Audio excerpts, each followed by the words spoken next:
আসসালামু আলাইকুম। প্রিয় দর্শক, অন্য মঞ্চের আলাপ চাইতায় আপনাদের সকলকে আমন্ত্রণ জানাচ্ছি।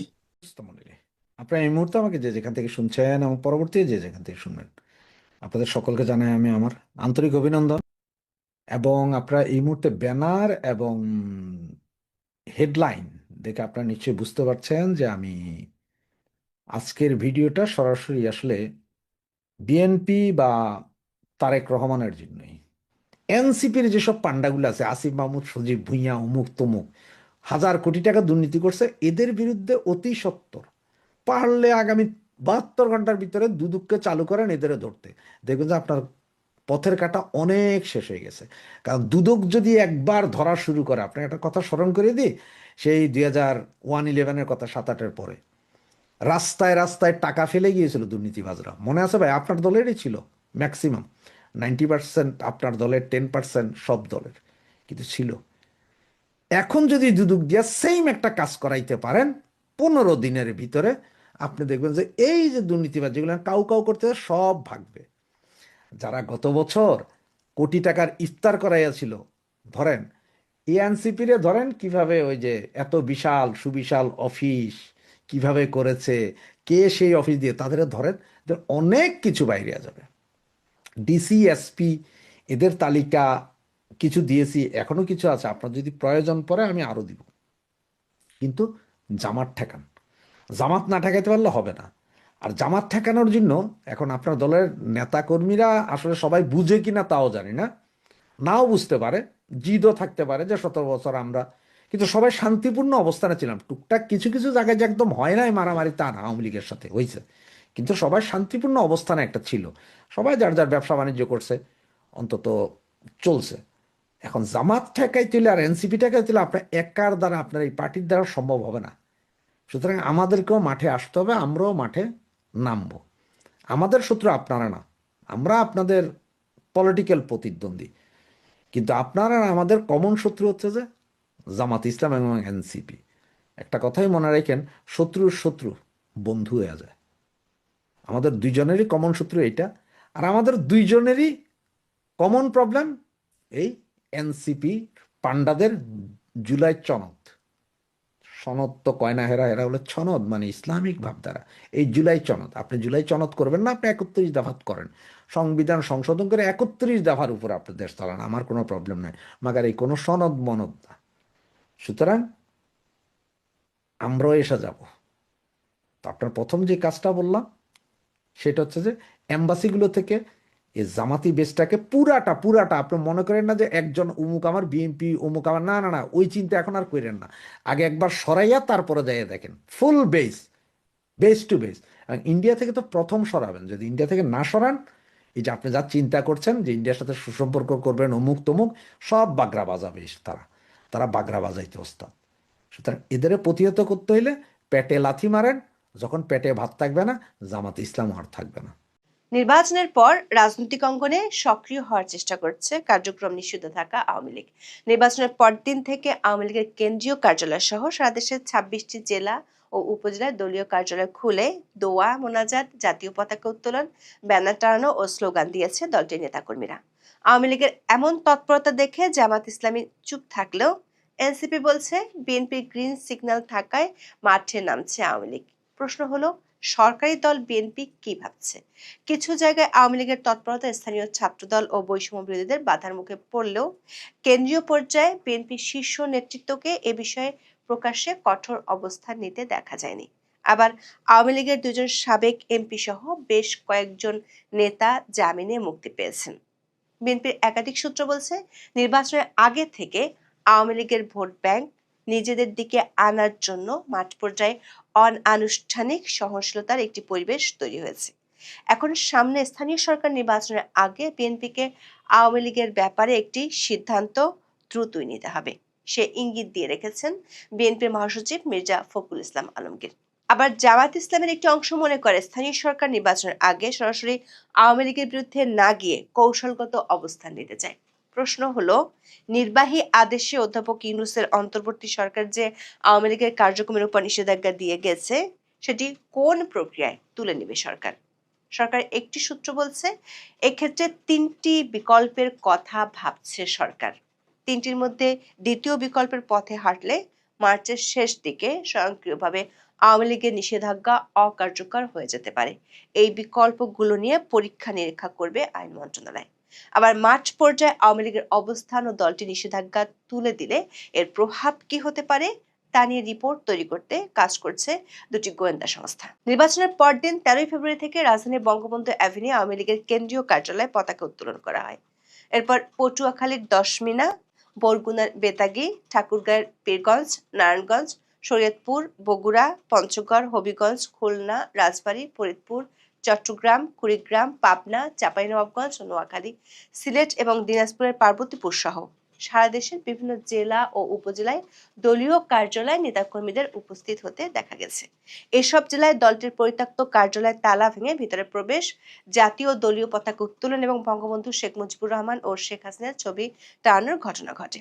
বেশিরভাগ ক্ষেত্রে এসব কর্মসূচি সামাজিক যোগাযোগ মাধ্যমে ছড়িয়ে পড়ে।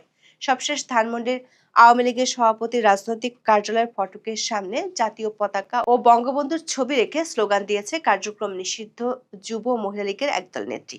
রাজনৈতিক বিশ্লেষকদের মতে তৃণমূল পর্যায়ে এ ধরনের উপস্থিতি কেবল সাংগঠনিক বার্তা নয়, বরং জাতীয় রাজনীতিতে পুনরায় জায়গা করে নেওয়ার কৌশলগত প্রচেষ্টার অংশ। এই যে বিভিন্ন এলাকায় কার্যক্রম নিষিদ্ধ আওয়ামী লীগের অফিস খোলার চেষ্টা, পতাকা উত্তোলনের বাইরেও আরেকটি বিষয় সবার নজরে আসে। সেটি হলো দীর্ঘ প্রায় 9 মাস পর জামিন পেয়েছেন বরিশাল সদর আসনের সাবেক সংসদ সদস্য জেবুন্নেসা আফরোজ। একই সঙ্গে জামিন দেওয়া হয়েছে নিষিদ্ধ ছাত্রলীগের বরিশাল মহানগর সাবেক সভাপতি ও সদর উপজেলা পরিষদের সাবেক ভাইস চেয়ারম্যান জসিম উদ্দিন সহ দুজনকে।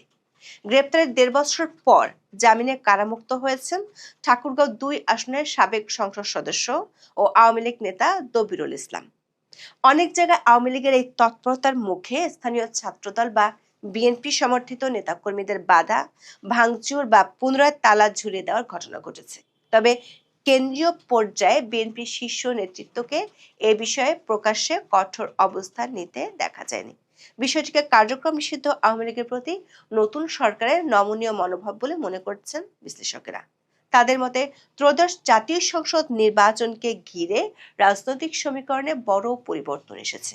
সরকার গঠনের পর বিএনপির একটি অংশ মনে করছে ইসলামী দলগুলোর উত্থান, বিশেষ করে জামাত ইসলামীকে মোকাবেলা করতে হলে আওয়ামী লীগকে পুরোপুরি রাজনৈতিকভাবে মাঠের বাইরে ঠেলে দেওয়া কৌশলগতভাবে সুবিধাজনক নাও হতে পারে। বিশেষ করে জুলাই সনদ ও সংস্কার ইস্যুতে আওয়ামী লীগ ও বিএনপির অবস্থান প্রায় একই বিন্দুতে এসে ঠেকেছে বলে বিশ্লেষকেরা মনে করছেন।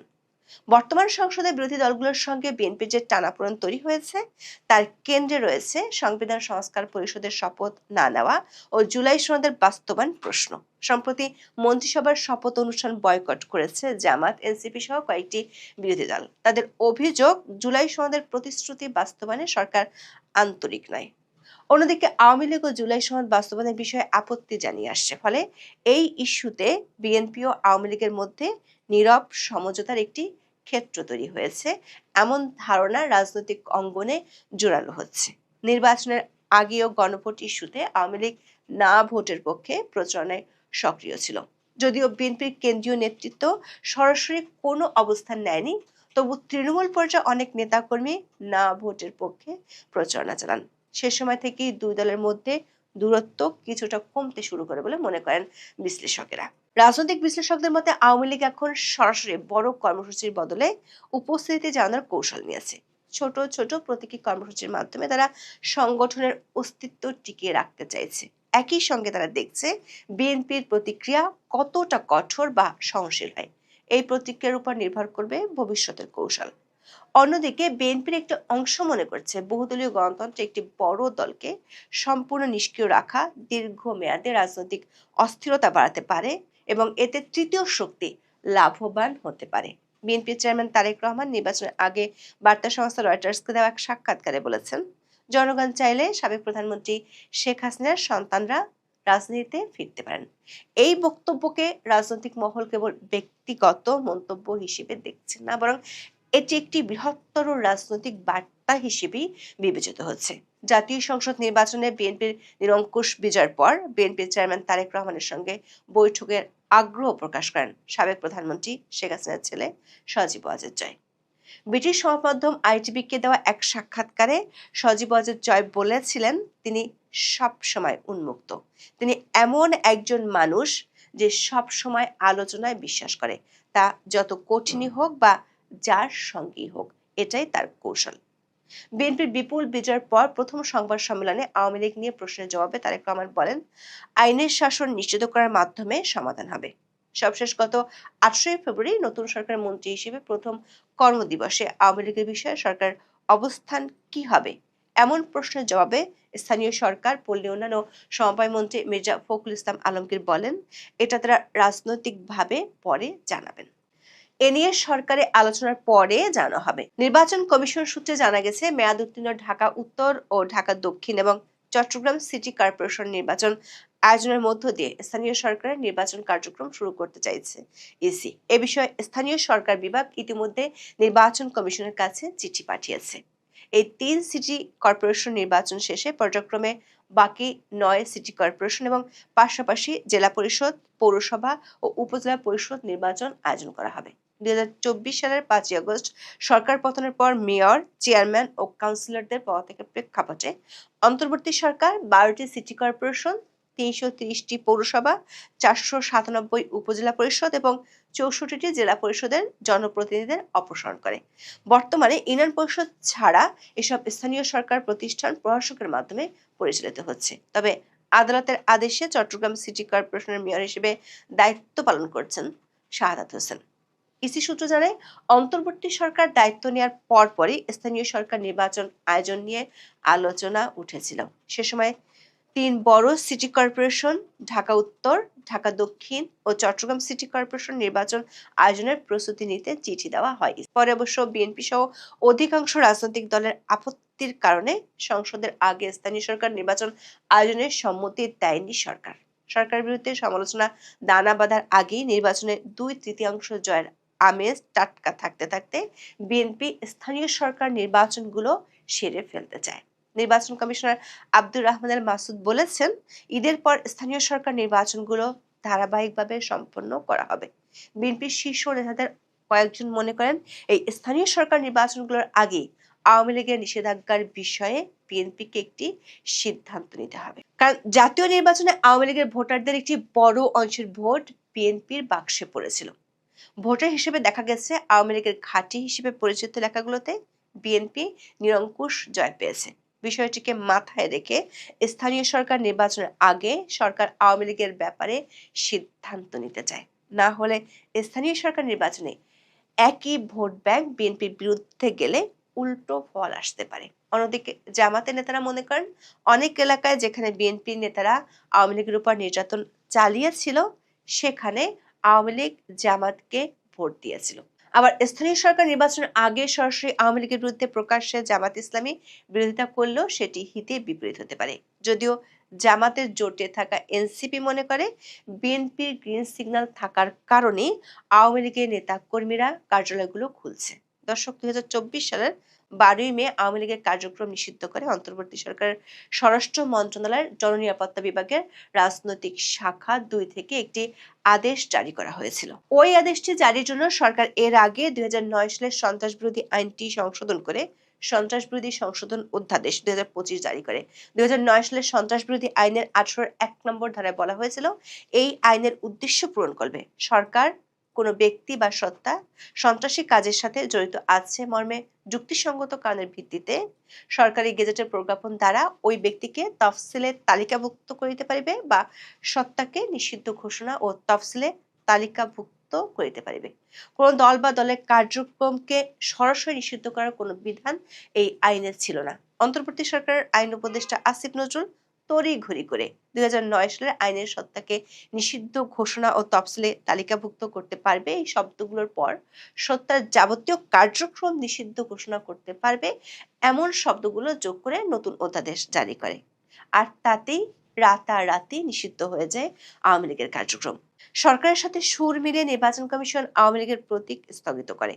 সরকার সূত্রগুলো বলছে, এখন সরকারের মধ্যে আলোচনার বিষয় হলো, আওয়ামী লীগের নিষেধাজ্ঞা যদি তুলে দেওয়ার সিদ্ধান্ত হয়, তাহলে সেটি কোন প্রক্রিয়া করা হবে। এখানে 3টি প্রক্রিয়া নিয়ে প্রাথমিকভাবে আলোচনা হয়েছে বলে জানা গেছে। প্রথমত, যেহেতু সরকার নির্বাহী আদেশে নিষেধাজ্ঞা আরোপ করা হয়েছে, সে কারণে সরকার চাইলে এই আদেশ যে কোনো সময় প্রত্যাহার করতে পারে। তবে বিএনপি নীতি নির্ধারকদের কেউ কেউ মনে করেন এই সরাসরি সরকারি আদেশে প্রত্যাহারের চেয়ে অন্য কোনো প্রক্রিয়া হলে সেটি অনেক বেশি যুক্তিসঙ্গত হবে। সেক্ষেত্রে দ্বিতীয় প্রক্রিয়াটি একটু সময় সাপেক্ষ হলেও বেশ কৌশলী। যেহেতু অধ্যাদেশ জারির মাধ্যমে আওয়ামী লীগের কার্যক্রম নিষিদ্ধ করা হয়েছে, তাই সন্ত্রাস দমন অধ্যাদেশটি নতুন সংসদের প্রথম কার্যদিবস শুরু হলে পরবর্তী 30 দিনের মধ্যে সংসদে পাশ হতে হবে। বিএনপির শীর্ষ নেতারা মনে করেন এই পদ্ধতিটি সবচেয়ে বেশি কার্যকরী হতে পারে। অধ্যাপক ইউনূসের সরকার ক্ষমতায় ছিল 559 দিন। এই কয়দিনে মোট 132টি অধ্যাদেশ জারি করেছে তারা। আইন মন্ত্রণালয়ের হিসাব অনুযায়ী দায়িত্ব নেওয়ার পর অন্তর্বর্তী সরকার 2024 সালে 17টি, 2025 সালে 80টি এবং 2026 সালে 17 ফেব্রুয়ারি আগ পর্যন্ত 35টি অধ্যাদেশ জারি করে। এইসব অধ্যাদেশকে সংবিধান অনুযায়ী আইনে পরিণত করতে হলে বর্তমান সরকারকে দিনে গড়ে 4.5টি করে অধ্যাদেশকে আইনে রূপান্তর করতে হবে, যেটি কোনোভাবেই বাস্তব ভিত্তিক নয়। সংবিধানের 93 অনুচ্ছেদে বলা আছে, অধ্যাদেশ জারি হওয়ার পর সংসদের প্রথম বৈঠকে এসব অধ্যাদেশ উপস্থাপন করতে হবে। রাষ্ট্রপতির জারি করা এসব অধ্যাদেশ জাতীয় সংসদের প্রথম অধিবেশন বসার 30 দিনের মধ্যে আইনে রূপান্তর করতে হবে, না হলে অধ্যাদেশগুলো স্বয়ংক্রিয়ভাবে বাতিল হয়ে যাবে। এমনিতে অন্তর্বর্তী সরকারের সংস্কার প্রক্রিয়া সহ সব কাজের সঙ্গে বিএনপি পূর্ণ একমত ছিল না, ফলে সব অধ্যাদেশ আইনে রূপান্তর হবে কি না এ প্রশ্ন দেখা দিয়েছে। বিএনপি নীতি নির্ধারকদের একটি অংশের মত হলো, সন্ত্রাস দমন আইনের মতো কালো আইনটি সংশোধনী এনে অধ্যাদেশ জারি করেছিল অন্তর্বর্তী সরকার। বিএনপি এমন কালো অধ্যাদেশকে পাশ করে বিতর্কের জন্ম দিতে চায় না। জাতীয় সংসদ সচিবালয়ের সূত্রে জানা গেছে, 26শে ফেব্রুয়ারি ত্রয়োদশ সংসদের প্রথম অধিবেশন শুরু হতে পারে। সেদিন শুরু হলে আগামী 28শে মার্চের মধ্যে অধ্যাদেশগুলোকে আইনে রূপান্তর করতে হবে। এর মধ্যে যেগুলো আইনে পরিণত হবে না সেগুলো স্বয়ংক্রিয়ভাবে বাতিল বা অকার্যকর হয়ে যাবে। ফলে সন্ত্রাস দমন অধ্যাদেশটি যদি স্বয়ংক্রিয়ভাবে বাতিল হয়ে যায়, তখন এমনিতেই আওয়ামী লীগের উপর নিষেধাজ্ঞাটি অকার্যকর হয়ে যাবে। তাছাড়া কোনো অধ্যাদেশকে আইনে রূপান্তরের প্রয়োজন হলে তার খসড়া মন্ত্রিসভায় ওঠাতে হবে। কিন্তু অন্তর্বর্তী সরকার হরে দরে এত অধ্যাদেশ করেছে যেগুলো 1 মাসের মধ্যে ভেটিং করা প্রায় দুঃসাধ্য। সংশ্লিষ্টরা বলছেন, আওয়ামী লীগের উপর নিষেধাজ্ঞা তোলার ক্ষেত্রে তৃতীয় প্রক্রিয়াটি হলো উচ্চ আদালতের রায়। যদি কেউ অন্তর্বর্তী সরকার আদেশকে চ্যালেঞ্জ করে রিট করে, সেক্ষেত্রে আদালতের রায়ের প্রেক্ষিতে সিদ্ধান্ত নেওয়া হতে পারে। তবে এক্ষেত্রে আদালত যদি সিদ্ধান্তটি সরকারের উপর ছেড়ে দেয়, তাহলে সরকারের জন্য আবারও বিষয়টি নতুন করে জটিলতা তৈরি করতে পারে। এদিকে আওয়ামী লীগের মাঠে অবস্থান এবং দলটি নিষেধাজ্ঞা তুলে নিলে কেমন প্রভাব হতে পারে তা জানাতে সরকার উচ্চ পর্যায় থেকে 2টি গোয়েন্দা সংস্থাকে রিপোর্ট দিতে বলা হয়েছে। বিশ্লেষকদের মতে, প্রকাশ্য সমঝোতা না থাকলেও আওয়ামী লীগ ও বিএনপির মধ্যে একটি নীরব সমীকরণের আভাস মিলছে। তবে পরিস্থিতি কোন দিকে মোড় নেয় তা নির্ভর করবে আওয়ামী লীগের সাংগঠনিক কার্যক্রমের ধারাবাহিকতা ও জাতীয় রাজনীতির পরবর্তী পদক্ষেপের উপর। তবে এটি নিশ্চিত হওয়া গেছে, স্থানীয় সরকার নির্বাচনের আগেই বিএনপি এ বিষয়ে সিদ্ধান্ত সেরে ফেলতে চায়। আওয়ামী লীগ যেভাবে অফিস খুলতেছে এবং কখনো বাধা দিচ্ছে, কখনো কখনো খুলে দিচ্ছে, এটা আওয়ামী লীগের দৈন্যতা নাকি অন্য কিছু? আসলে একটা রাজনৈতিক দল যখন বন্ধ থাকে, তাও সেটা যদি হয় বৃহত্তর একটি রাজনৈতিক দল, সেটা শুধু একটি দলের জন্য দৈন্যতা নয়, পুরো দেশের গণতান্ত্রিক দৈন্যতা হিসেবে আমি দেখব। ঠিক এইভাবে যদি বিএনপিও নিষিদ্ধ থাকতো, আমি এই কথাই বলতাম। আমি চাই যে বাংলাদেশের রাজনৈতিক প্রক্রিয়া, মানে গণতান্ত্রিক প্রক্রিয়া, সেটা চালু থাকবে। বিএনপিকে যেভাবে, আওয়ামী লীগকে যেভাবে নিষিদ্ধ করেছে, ছাত্রলীগকে যেভাবে নিষিদ্ধ করেছে, ঠিক এইভাবে যদি বিএনপিকেও নিষিদ্ধ করতো। অনেকে আমাকে ভিন্ন কথা বলে, আওয়ামী লীগের দোসর, ভারতের দালাল, শেখ হাসিনার দালাল ইত্যাদি ইত্যাদি বাক্য বলে থাকে। তাদের কাছে সবিনয়ে বলতে চাই তাদের উদ্দেশ্যে, ঠিক এইভাবে যদি কখনো হওয়ার সম্ভাবনা বেশি, সমূহ সম্ভাবনা রয়েছে, বিএনপি বা ছাত্রদল নিষিদ্ধ যদি করে, সেদিন এইভাবেই প্রতিবাদ করব, যেটা আমি এখনো করে যাচ্ছি। আপনি যেটা বললেন, এই দৈন্যতা অবশ্যই আওয়ামী লীগের কিছুটা দৈন্যতাই, কিছুটা না, অনেক দৈন্যতা। কারণ যে দলটি স্বাধীনতার নেতৃত্ব দিল, সেই দলটি আজ নিষিদ্ধ। এটা যেমন এই তথাকথিত ইউনূস সরকারের এনজিও গ্রাম আদম ব্যাপারীর সরকারের যেমন জুলুম ছিল কোনো সন্দেহ নাই, তেমনি এটা আওয়ামী লীগের জন্য ব্যর্থতাও। কারণ আওয়ামী লীগ এত বড় একটা দল, তাকে নিষিদ্ধ করার সাহস কিভাবে পায়? এই হিসেবে আপনি আওয়ামী লীগের জন্য এটা তার দীনতা, তার ব্যর্থতা আপনি এটা মনে করতে পারেন। এখন হয়তো কেউ কেউ বলবে না ভাই, প্রচন্ড নির্যাতন অত্যাচার চালিয়েছে। হ্যাঁ, এটা তো আমরা অস্বীকার করছি না, কিন্তু আওয়ামী লীগ তো এত ছোট দল না যে তাকে অত্যাচার নির্যাতন এবং মামলা করে নিষিদ্ধ করে ঠেকানো যাবে। এটা আওয়ামী লীগ মেনে নেওয়াটাও এটা একটা দৈন্যতা, এটা আমি মনে করি। আমি শেখ হাসিনার বাংলাদেশ ছেড়ে চলে যাওয়াটাকে আমি দৈন্যতা মনে করি না। কারণ তাকে কি বলে নিয়ে গেছে, হেলিকপ্টারে কি বলে তুলেছে, তাকে কোথায় নিয়ে যাওয়ার কথা বলে কোথায় নিয়ে গেছে, এগুলো আমরা কিন্তু এখনো জানি না, এখনো কিন্তু সত্য উদ্ঘাটিত হয় নাই। কিন্তু একটা দল যখন নিষিদ্ধ হয়ে গেছে, প্রতিবাদ প্রতিরোধ আমরা যেরকম হওয়ার কথা সেরকম কিন্তু দেখি নাই। কারণ বাংলাদেশ আওয়ামী লীগ এশিয়া মহাদেশের প্রাচীন একটি দল এবং শক্তিশালী একটি দল। ছাত্রলীগ আরো পুরাতন, আরো শক্তিশালী দল। পিতা সন্তানকে জন্ম দেয়, ছাত্রলীগের বেলায় কিন্তু ইতিহাস ভিন্ন, আমরা সবাই জানি যে ছাত্রলীগ আওয়ামী লীগকে জন্ম দিয়েছে এবং এই ছাত্রলীগ আওয়ামী লীগ দুটোই আজকে নিষিদ্ধ। এটা অবশ্য হুমায়ুন আজাদের কথায় মিলে গেছে। ডক্টর হুমায়ুন আজাদ স্যার বলেছিলেন যে এই স্বাধীন বাংলাদেশে একদিন মুক্তিযোদ্ধাদের বিচার করবে পাকিস্তান ভাঙার দায়। তার কথাটা সত্য হয়ে গেছে।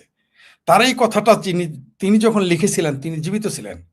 এই কথাটাকে কেন গুরুত্ব দেওয়া হয় নাই, কেন চর্চা করা হয় নাই, এটার দায় আমাদের সকলের, যারা মুক্তিযুদ্ধের পক্ষের।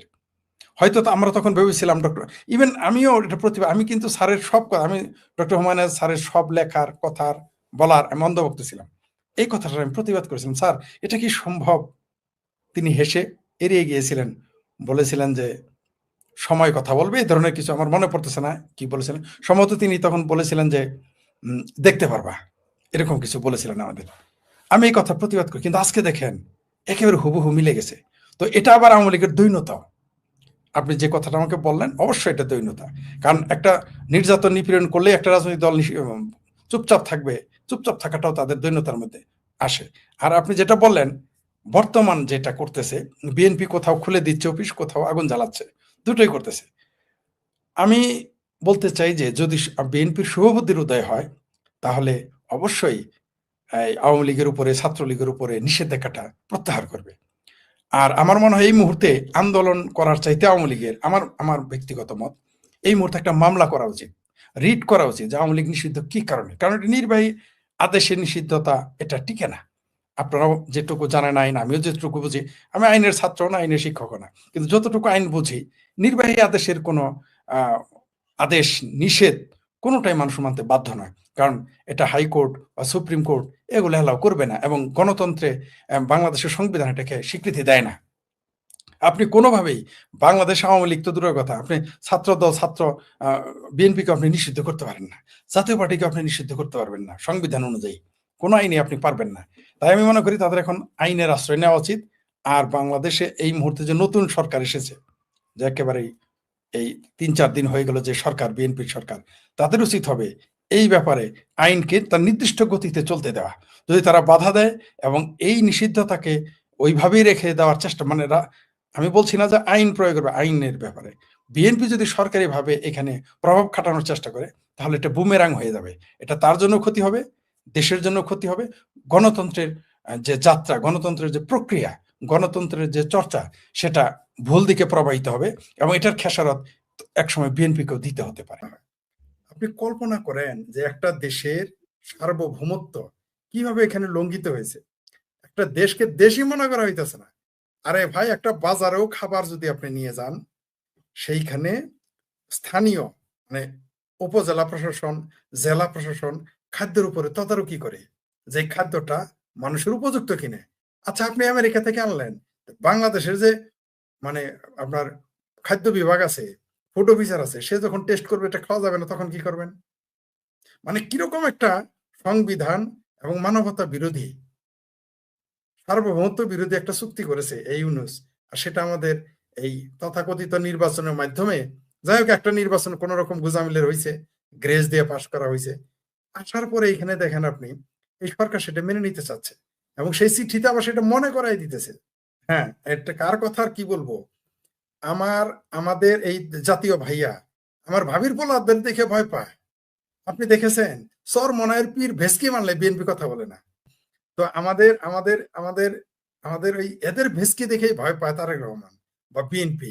তখন তারেক রহমানের চিঠি আর আর এই ট্রাম্পের চিঠি দেখে তো কাপড় চোপড় নষ্ট হয়ে যাবে, কোনো সন্দেহ নেই। তাই তারা এটা মানবে, মানতে বাধ্য হবে। আপনি দেখেছেন সবচেয়ে বিপজ্জনক ব্যাপার, এই এগুলো মানতে বাধ্য করার জন্য ঘাড়ের উপর আবার বসিয়ে রেখেছে আরেক বিদেশি নাগরিক, এই রজার রহমান। পররাষ্ট্র মন্ত্রণালয়ের মতো দায়িত্বে, মানে আমাদের সার্বভৌমত্বে 12টা বাজিয়ে দিয়েছে। বাংলাদেশে কি নেতার অভাব পড়েছিল? বাংলাদেশে কি টেকনোক্রেট কোটা নেতা নেওয়ার অভাব পড়েছিল? না বিএনপিতে নেতার অভাব আছে? আপনি দেখেন বিএনপির কত বিজ্ঞ বিজ্ঞ নেতা আছে, কত পর খাওয়া নেতা আছে, কত দীর্ঘ সময় ধরে রাজনীতির সাথে সম্পৃক্ত থাকা নেতা আছে, তাদের এই পদটা দিল না।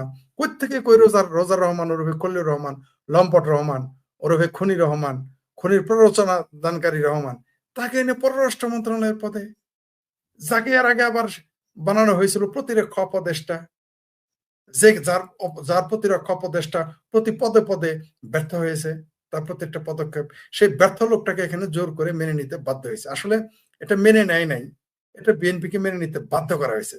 অনেকটা বিএনপিকে ঘাড়ে ধরে কানে ধরে মানতে বাধ্য করা হয়েছে যে আমার প্রতিনিধি এখানে থাকবে। আপনি জানেন যে যখন ব্রিটিশরা যখন যখন ভারতে শেষ দিকে যখন আপনার ব্রিটিশরা ক্ষমতা নেওয়া শুরু করে, তখন তারা কি করে, প্রত্যেক জায়গায় তাদের লোক নিয়োগ দিত, বাধ্য করতো যে রাজদরবারে একটা লোক থাকবে ব্রিটিশের লোক। কারণ কি? কারণ সকল তথ্য নেওয়ার জন্য।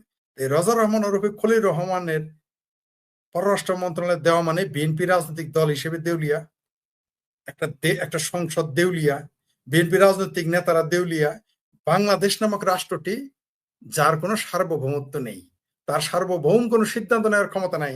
অথচ তারা কয়েকদিন আগে বললো বাংলাদেশ নাকি ভারতের কাছে বিক্রি করে দিছে। এখন কার কাছে গোলামি করতেছে, এটা এখন বাংলাদেশের জনগণ একটু বুঝুক, বোঝা দরকার আছে।